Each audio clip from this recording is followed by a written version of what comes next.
Hey guys, welcome back to Andy's Dinosaur Reviews, and today we are going to check out another of these brand new Jurassic World Camp Cretaceous Dino Escape figures that have just recently started to show up at Target. This is the Roar Attack Ceratosaurus.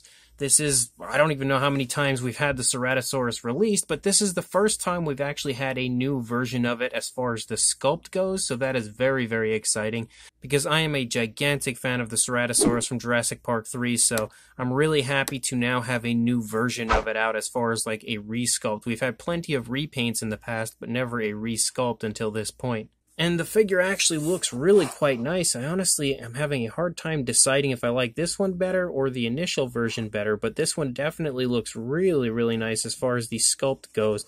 However, this button on the top is horrendous, and I absolutely hate that.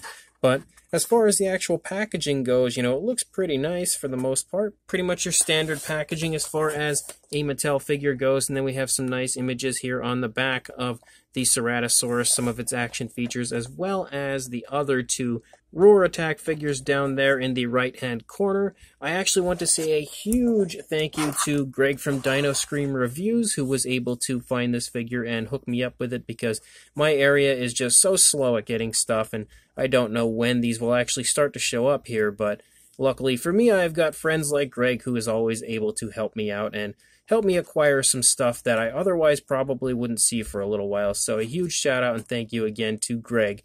The figure again looks really cool, so let's go ahead, pop it out of its box, and take a look at it. So here is our Ceratosaurus, and this is definitely a really, really nice looking Ceratosaurus, like way nicer than I expected it to be, and I love the straightforward positioning of the head on this one as opposed to the turn that the previous one had. It stands pretty nicely so far, even though the feet aren't planted perfectly, but definitely a really, really nice looking Ceratosaurus, and I now love the fact that we have variations within our Ceratosaurus, because like specifically with this style paint scheme, the JP3 one, we now have had 3 different versions of it, because we had the original, which was kind of a JP3 paint scheme with, instead of like a grayish body, it was kind of like a yellowish white sort of color. And then we had one that had a very similar paint scheme to this, but was just a repaint of the original Ceratosaurus that was in the Ceratosaurus Clash set. And now we have this one, which is now the 3rd variant with this kind of JP3 style paint application. So you basically at this point have an entire pack of Ceratosaurus that will still look like they belong together, but at the same time look different. So that's awesome. But anyway, let's go ahead and jump straight to a closer look at this newest Ceratosaurus. So starting up here at the head sculpt of our Ceratosaurus, the sculpt is beautiful. Like, there is a lot of really nice detail to be found all over the head sculpt of this Ceratosaurus. Just a gorgeous looking head sculpt for sure. You can see the nostrils are sculpted out up there. Beautiful scale detail all over the head sculpt here. The eyes are pretty nicely sculpted out. Not perfectly painted, a little sloppy, but they look decent for the most part. You can see a nice black pupil and a yellow coloration for the eye. The eye, actually, that was, of course, on the initial side facing out, looks really, really good. Like, that is perfectly placed.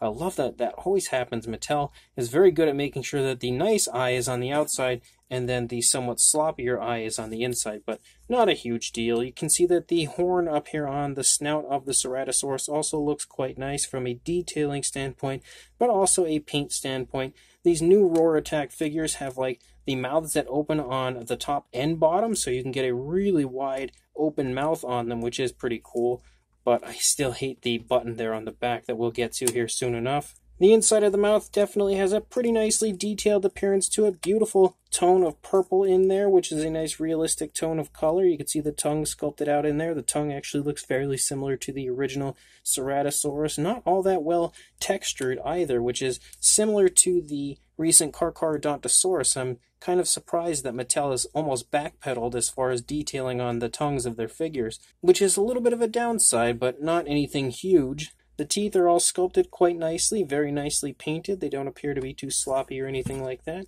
Again, both sides definitely look nice as far as the teeth go. And the head sculpt in general is gorgeous, really nicely replicating the Ceratosaurus. I actually feel like it's still not perfect. Like, Mattel has had a hard time really capturing that picture-perfect look of the Ceratosaurus, and maybe at some point they will. It's definitely close, but it just doesn't look perfect if you ask me. Maybe once they hire Marco Makes, then it'll be perfect. But As we move back here into the neck, you can see some osteoderms and stuff picking up gorgeous creasing throughout the neck of the Ceratosaurus. You can also see some very nice skin wrinkles and stuff here on the underside of the neck of the Ceratosaurus. And we have that beautiful reddish coloration that is all over the face. You can see it start to run here along the back of the neck. And we have more of that kind of blackish, very, very dark grayish type striping that runs down the course of the neck and down into the body of the Ceratosaurus. You can see some ridges running along the spinal column as well. And then we reach the point which I know Mattel is always trying to innovate and come up with new, fresh ideas, but I really am not a fan of this gimmick that they have going on with these newest Roar Attack figures, because I really think that that is just obnoxious looking and takes away from the sculpt of the figure so much. So definitely a downside as far as that goes. Like, if you look at it straight from the side, it's not all that noticeable. You can see that the ridges running along the spinal column completely cease to exist in that one area, but once you turn it up here and then see it from up here, it's just pretty much an eyesore, I would say. But as you move down along the body, again, the actual scale detail and everything looks incredibly well done, just like it usually does from Mattel. The arms look quite nice. Unfortunately, we, as usual, have pronated wrists, which is something that Mattel is, good at including on their figures. So we never really look at Jurassic figures, though, as far as accuracy goes. They're not meant to be accurate. They don't need to be accurate, considering they're just hybrids. They're not going to ever be accurate, and that's just the way it is. So I don't take points away for the pronated wrists, but it would be nice if they corrected that at some point. It'd be nice to have non-pronated wrists on our dinosaurs. But again, some nice skin wrinkles and stuff down here in the stomach region of our Ceratosaurus. You have some more osteoderms and stuff up here. You can see the red tapers off here a little bit past the hip, but the ridges do pick back up after this little gaping hole here. They get a little bigger over top of the hip right there. You have some nice muscle definition here in the thigh and calf region. Some nice wrinkles here in like the crease of the knee. Some nice black spots and designing everything here on the thigh as well. It does stop though right here, and then once we get down here we only have the grayish coloration, but it actually looks really quite nice. Like, they've applied the paint in a really nice way that it almost looks like it sort of has like a wash to it, which I don't think that it actually does, but maybe it's just like the speckling is so abundant that it almost makes it look like it has a wash. Like, it definitely looks really nice. It definitely looks a lot more like body color than just paint on a figure, which is nice. As you lead down into the foot, you can see a gorgeous foot sculpt. Really nice scoots down the course of the toes and the foot. Beautiful scale detail and wrinkles and everything all throughout that entire foot sculpt. Unfortunately, no nail paint, which is just pretty much the norm, but the foot is loaded with those speckles down here as well. You can see a dew claw on the opposing foot, which is again what you would like to see. And then leading back up here into the tail, you can see some nice creasing and stuff right here behind the thigh. As we lead out the length of the tail, the skin detail just looks incredible. You have lots more of those kind of little osteoderms and stuff picking up here and there, more of those ridges running along the back. Again, a very nice curve to the tail, nothing overly dramatic, pretty much almost straight out, but you can see some slight curves to the tail, which I really do like. And then looking at the opposing side, you're not really going to see too much difference over here compared to what we had seen on the previous side. Being an articulated figure, that's just kind of the way it works, but especially when it comes to this one, because it's like really straightforward for the most part with the entire body. Like, there's really not much difference going on this side compared to the previous side, but the leg here is forward a little bit more so than the opposing leg. And that's really about the only difference that is, on this side compared to the previous side. Like, the tail's not bent in any specific position that would show any more detail over here on this side, any more so than you would see on the other side. The detailing here on the underside does look really quite nice, though, as usual. There's the Jurassic Facts app code if you would like to add this Ceratosaurus to your collection, but definitely a gorgeous looking Ceratosaurus, and I'm so psyched to have another variant of this figure as far as the sculpt goes out in circulation with the Jurassic World line, especially one that looks as nice as this. One thing that is a little bit sad about this figure is the fact that Mattel has recently been including a lot of paint out onto the tails of their figures, but this one is the first one that I've encountered now that doesn't really have any paint out on the tail, and man, it would have made such a huge difference for this Ceratosaurus if they would have taken like this black stuff here, this like black spots and designs and splotchy paint, and then had that applied throughout the entire course of the tail. Just imagine how much nicer this would have looked. that would have been just a drastic difference. And then, of course, some nail paint would have really helped as well. But it still looks really, really nice for what it is, but that would have really, really topped off the appeal factor, I think, so much more than what we have already. As far as articulation goes, of course, we do have articulation in the jaw, which has the lower jaw and upper jaw movement here that you can portray here, of course, once we use this button, which we will do here in a moment. And then we have the articulation in the arms, and then the arms can, of course, also come out away from the body, so our Ceratosaurus can attempt flight and fail. And then we also have articulation here in the legs, forward and back, nice and smooth. They also move out away from the body, also really smooth. And then tail articulation here, which is on a swivel, so we can move that all over the place really, really nicely, very smooth articulation. So then we are going to use our button up here, which will cause the noise to activate.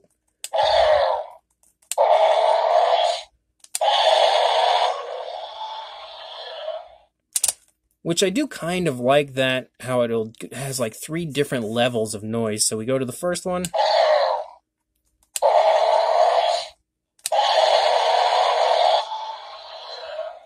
And I know that Mattel is consistently trying to innovate when it comes to the action features of their figures, and I think they do a great job on innovating new action features. And this one is kind of fun for the simple fact that you can open the mouth, you can leave the mouth open wide, so it's awesome as far as a display standpoint goes. Like, that is just a phenomenal way to display your Ceratosaurus, and that's something you couldn't do prior with the previous releases. I just wish there was a way to do it where we didn't have to have this like awkward hole up here on the top. It just really would have been so much nicer if we didn't have this hole, but it is absolutely awesome to be able to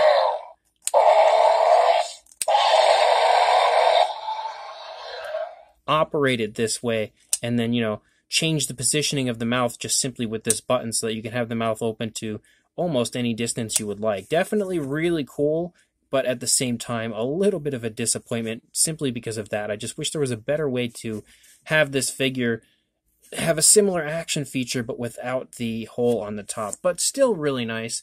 You know, much better actually than I thought it would be, and way more appealing now actually seeing it in hand and in person. It's definitely a pretty cool action feature. As far as a size goes, for a length on our Ceratosaurus, you are looking at about 12 3/4 inches, or about 32.5 centimeters. Pretty much your standard size as far as like a Roarivore, Soundstrike, Roar Attack, whatever you would like to call it, figure. And then for a height to the top of the eyebrow area, I guess you could say, you're looking at about 4.5 inches or 11.5 centimeters. For a size comparison, there is Mr. Papo T-Rex, the Attack Pack Colovosaurus, and Robert Muldoon next to the Roar Attack Ceratosaurus from Mattel, helping to give you a good idea again of the size of the figure, just showing off the fact that it follows right in the same size range as so many figures that have come before it. When it comes to this line or this style of figure, it pretty much stays right in the same size range as usual. And then for a second comparison, here is the original Ceratosaurus, which actually did have the paint running out onto the tail, which again looks so much nicer, compared to the newer release of the Ceratosaurus, which does not have the paint running out onto the tail, which does not look nicer. However, I definitely feel like the sculpt of the newer Ceratosaurus is nicer than the older sculpt of the Ceratosaurus. The head sculpt in general definitely looks better on the newer version than it did on the original version, which the original one was really quite nice, but I feel like the newer one definitely has a little bit more of an appealing look as far as the head sculpt goes, and as far as the pose of the body, I also really quite like. The paint scheme would have been my favorite, I would say, on the newer one if the paint ran out onto the tail like this one does. But again, still a really cool figure, and it's super cool to see this in comparison to the older one, showing off the different poses for the Ceratosaurus, and again showing off the fact that you can definitely have a really cool family now at this point of Ceratosaurus from Mattel, with each one looking slightly different but all having that same similar look. So this brand new Roar Attack Ceratosaurus from Mattel is a really, really fun release, and so close to being my favorite Ceratosaurus from Mattel. I think it's my favorite sculpt of the Ceratosaurus from Mattel, but the paint scheme was just, it was almost there. Like, if they would have just included that black striping and splotching out onto the tail, it would have been like the nicest Ceratosaurus without question. At this point, I'm not 100% sure, honestly, which one I would say is the nicest of the Ceratosaurus. It's a toss-up between the initial one and then this one, but the fact that the paint doesn't run out onto the tail on the newer one really, takes away the appeal factor in that area. But I feel like the sculpt is better than the older one. So I don't know. It's a tough call. But what I can tell you is that it's awesome having a newly resculpted Ceratosaurus from Mattel. And it's not like it's just a slightly resculpted figure. Like, it is entirely resculpted. The tail is in a totally different position. The legs are in different positions. The body in general looks different. The head sculpt is entirely different. Everywhere, even coming down to the horn on the nose of the Ceratosaurus, is also different than the older ones. So the sculpt is completely brand new, and in my opinion, superior to the older Ceratosaurus. The paint application is also really quite nice. I love the tones of color they've used on this. I love everything about the paint application except for the lack of paint on the nails, and then the fact that the tail doesn't have any paint on it. Again, those two areas, if they were improved, this would have been the ultimate Ceratosaurus from Mattel. But even without those issues being improved, it definitely still looks really quite nice. And the action feature, although very distracting on the sculpt, is actually a really cool action feature that definitely has some fun possibilities as far as display goes and dinosaur toy photography. Like, there's a lot you could use this for when it comes to having the ability to open the mouth and leave the mouth open. And I do like that aspect, but I really don't like the gaping hole on the back once you have that button up there. Definitely takes away as far as that goes, but adds an extra added plus when it comes to the awesomeness of the actual action feature itself. So this Ceratosaurus, in my opinion, is still a really awesome release from Mattel. Way, way better than I expected it to be, and definitely something that I'm so psyched to now have in my collection. So a huge shout out again to Greg for helping me out with acquiring this figure. And this one as well will be coming to Walmart, as I had checked the Walmart near me, and they do already have the tag out for this Ceratosaurus, so it should be pretty easily obtainable in the near future. But definitely, again, a huge recommendation from me. If you do find it, make sure you pick it up, and make sure you like, comment, and subscribe, and I will see you in the next review. Thanks for watching.